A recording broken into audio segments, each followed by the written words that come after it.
It's really a treat to be here in India, and it's incredible to see the country's leadership in advanced AI.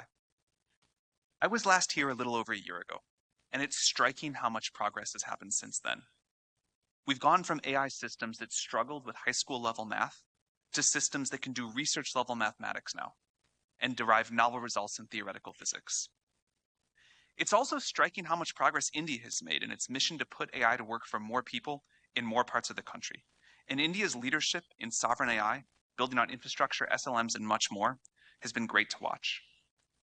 More than 100 million people in India use ChatGPT every week. More than a third of them are students.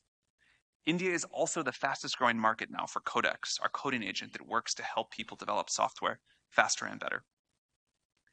India, the world's largest democracy, is well positioned to lead in AI, not just to build it, but to shape it and decide what our future is going to look like. And it's important to move quickly.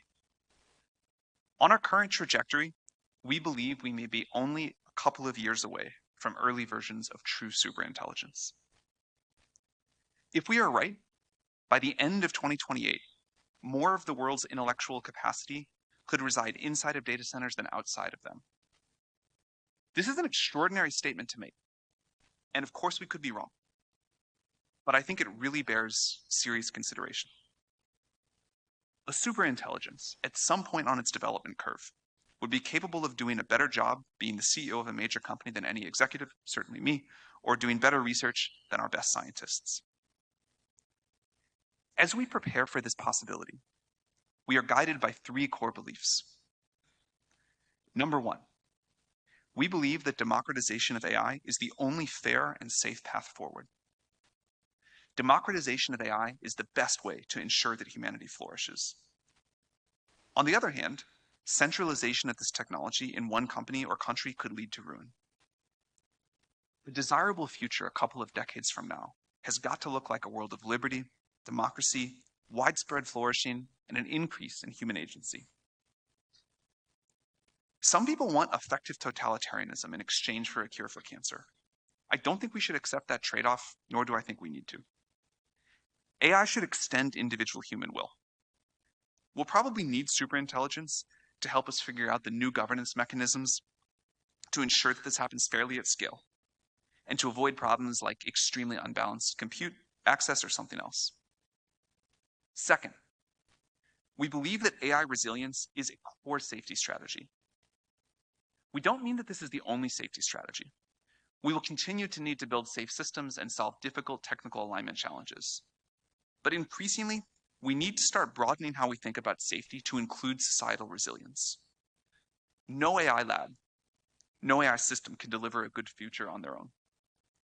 For an obvious example, there'll be extremely capable biomodels available open source that could help people create new pathogens. We need a society-wide approach about how we're going to defend against this. And third, the future of AI is not going to unfold exactly like anyone predicts. And we believe that many people need to have a stake in shaping the outcome. The development of AI has already held many surprises, and I assume there are bigger ones to come. We understand that with technology this powerful, people want answers. But it's important to be humble about what we don't know, and always remember that sometimes our best guesses are wrong. Most of the important discoveries happen when technology and society meet, sometimes have some friction, and co-evolve. For example, we don't yet know how to think about some superintelligence being aligned with dictators in totalitarian countries. We don't know how to think about countries using AI to fight new kinds of war with each other. We don't know how to think about when and whether countries are going to have to think about new forms of social contracts.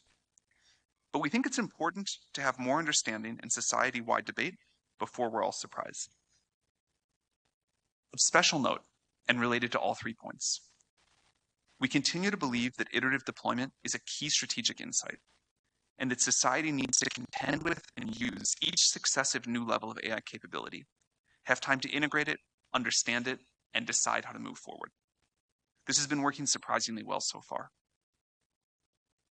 If we are right, and systems continue to improve at this pace, it's going to change the economics of a lot of things. A really great thing about AI progress is that it looks like many things are going to get much cheaper. We can have much faster economic growth. We're already seeing what AI is doing for access to high-quality healthcare, education, and more. In the coming years, we expect to see robots make many products and physical goods cheaper as supply chains get automated. The limit to how far this cost reduction can go may only be government policy. But the other side of this coin is that current jobs are going to get disrupted, as AI can do more and more of the things that drive our economy today. It'll be very hard to outwork a GPU in many ways. It'll be easy in some other ways. For example, we really seem hardwired to care about other people much more than we care about machines. We're somewhat less concerned about the long-term future. Technology always disrupts jobs. We always find new and better things to do. The people of 500 years ago would have thought that our current jobs often look silly, like ways to entertain ourselves, create stress. And the people 500 years from now hopefully will look at us, hopefully look to us, like impossibly rich people playing games, trying to find ways to pass their times. But we should all hope that they feel much more fulfilled than we do today. I'm confident we will keep being driven to be useful to each other, to express our creativity, to gain status, to compete, and much more. But the specifics of what we do day to day will probably look very different.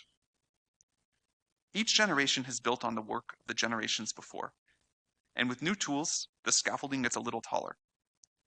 This collective external lattice, the set of tools that we have built up around ourselves, is remarkable, and we are capable of doing things that our great-great-grandparents couldn't have dreamed possible.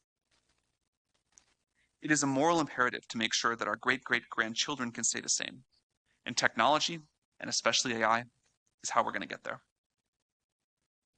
For a democratic AI future, it is not enough to just give people tools and wealth.